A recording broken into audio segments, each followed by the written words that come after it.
ഭഗവാൻ കൃഷ്ണൻ വ്യക്തമായി പറയുന്നു, യേഷാ ബ്രാഹ്മിസ്ഥിതി പാർത്ഥ നയനാം പ്രാപ്യ വിമുഹ്യതി സ്ഥിത്വാസ്യാം അന്തകാലേപി ബ്രഹ്മനിർവാണം പൃച്ഛതി. 2-ാം അധ്യായത്തിൻ്റെ അവസാനത്തെ ശ്ലോകമാണ്.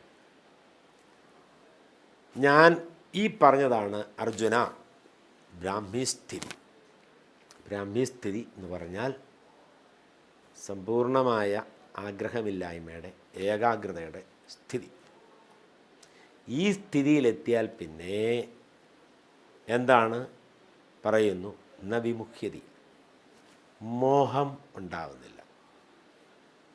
മോഹമില്ലെങ്കിൽ ഭോജ്യവും ഭോക്താവുമില്ല, എൻജോയറും എൻജോയ്ഡും എൻജോയ്മെൻറ്റും ഒന്നുമില്ല. എന്നാൽ ബ്രാഹ്മിസ്ഥിതിയെ പ്രാപിച്ചു കഴിഞ്ഞാൽ ഭ്രാന്തിയില്ല, മായയില്ല, മോഹമില്ല, രാഗദ്വേഷങ്ങളില്ല. അവിടാണ് എല്ലാം താനായി കാണുന്ന സ്ഥിതി.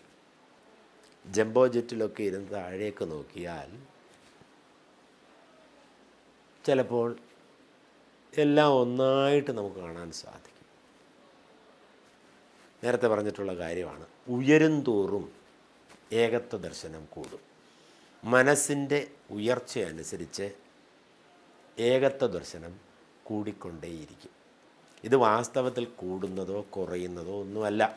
മനസ്സിനെ ശുദ്ധമാക്കുന്നതിന് അനുസരിച്ച് നമുക്ക് ആനന്ദം, പ്രസന്നത, പ്രസാദബുദ്ധി, സമർപ്പണം ഇതെല്ലാം കൂടി വരും. ഇതെല്ലാം വാസ്തവത്തിൽ നമ്മളിലുള്ളതാണ്, നമ്മൾ തന്നെയാണ്.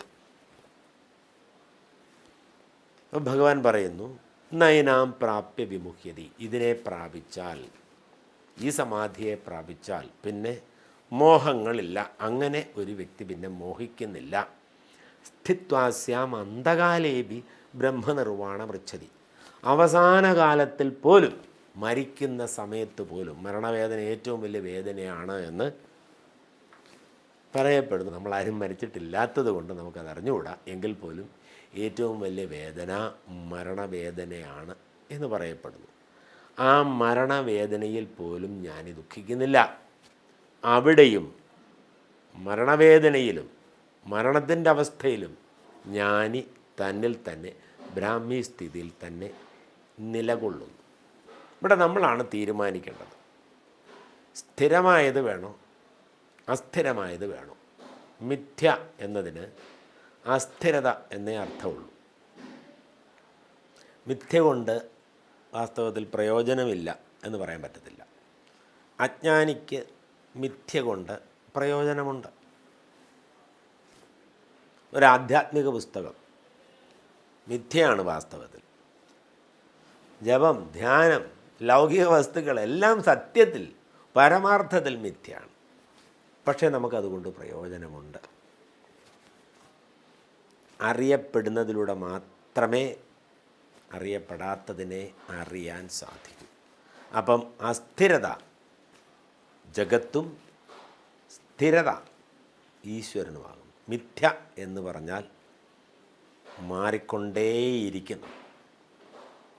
ഇതിലേത് സ്വീകരിക്കണം? സ്ഥിരമായതിനെ സ്വീകരിക്കണോ അസ്ഥിരമായതിനെ സ്വീകരിക്കണോ എന്ന് നമ്മൾ തീരുമാനിക്കണം.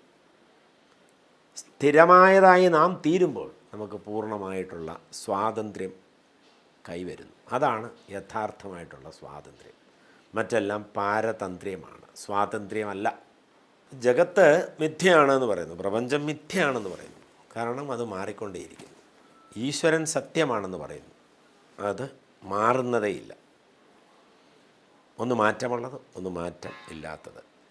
ജഗത്ത് എന്ന വാക്കിൽ തന്നെ വാസ്തവത്തിൽ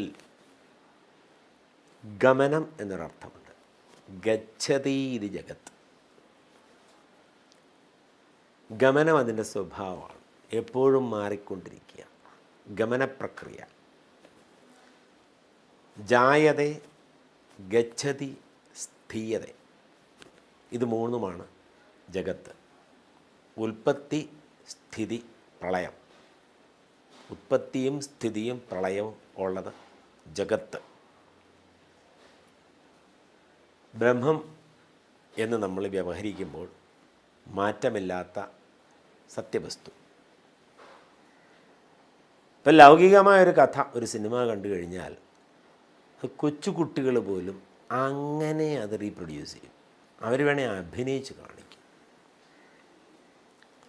അഭിനയം വാസ്തവത്തിൽ എന്താണ്? ശരിയായിട്ടുള്ള പോക്കെന്നാണ് അർത്ഥം. നയം, ശരിയായിട്ടുള്ള നയം എന്നും അർത്ഥമുണ്ട്. ശരിയായിട്ട് നയിക്കുന്നതും അഭിനയമാണ്. അപ്പോൾ ബുദ്ധിയില്ലാത്ത കുട്ടികളാണെങ്കിൽ പോലും, എല്ലാവർക്കും ബുദ്ധിയുണ്ട്, പലരും പ്രയോഗിക്കുന്നില്ലെന്നേ ഉള്ളൂ. ബുദ്ധിയില്ലാത്ത കുട്ടികളാണെങ്കിൽ പോലും ഒരു സിനിമ കണ്ടു കഴിഞ്ഞാൽ അതിലെ കഥ അങ്ങനെ അവർ റീപ്രൊഡ്യൂസ് ചെയ്യുന്നു. അതേസമയം ആ രസത്തിൽ, ആ ഒരു താല്പര്യത്തിൽ ഒരു ആധ്യാത്മികമായ കഥ അവർക്ക് റീപ്രൊഡ്യൂസ് ചെയ്യാൻ കഴിയുന്നില്ല. ഇവിടെ ഒരു താല്പര്യത്തിൻ്റെ, രസത്തിൻ്റെ അഭാവമാണ്. കുട്ടികൾക്ക് ബുദ്ധിയില്ല, മാതാപിതാക്കൾ പറയും. കാര്യമായിട്ട് പരിശ്രമിക്കുന്നില്ല, ഏകാഗ്രതയില്ല. അവർ സ്വയം പരിശോധിക്കട്ടെ. ഞാൻ ആരെ കുറ്റപ്പെടുത്തുകയല്ല. അവർ സ്വയം പരിശോധിക്കട്ടെ. അവർക്കത്ര ശ്രദ്ധയുണ്ട്, ഈ പ്രായത്തിൽ അവർ എത്ര അധ്വാനിച്ചു, അല്ലെങ്കിൽ അവർക്കെന്ത് ബുദ്ധിയുണ്ട് എന്ന്. മാതൃക കാണിക്കാൻ വളരെ പ്രയാസമാണ്. മാതൃക സ്വന്തം ജീവിതത്തിൽ കൊണ്ടുവരാൻ വളരെ പ്രയാസമാണ്. അമ്മ ഞങ്ങളെയെല്ലാം പഠിപ്പിച്ചത് മാതൃകയായിട്ടാണ്, ഉപദേശം കൊണ്ടല്ല. അമ്മയുടെ ഉപനിഷത്ത്, അതാണ് അമൃതോപനിഷത്ത്. ഞാൻ വിശേഷിപ്പിക്കുന്നു അതിനെ അമൃതോപനിഷത്ത്. ഈ അമൃതോപനിഷത്ത് വാചക കസർത്തല്ല, കൃത്യമായ പ്രവൃത്തി പഥമാണ്. ആ പഠനം വാസ്തവത്തിൽ അമ്മ ഉദ്ദേശിക്കുന്നത് തന്നെ പറ്റിയുള്ള പഠനമാണ്, ആത്മവിചിന്തനമാണ്, സ്വാത്മാപഗ്രഥനമാണ്, മനസ്സിനെ കീറി മുറിക്കലാണ്.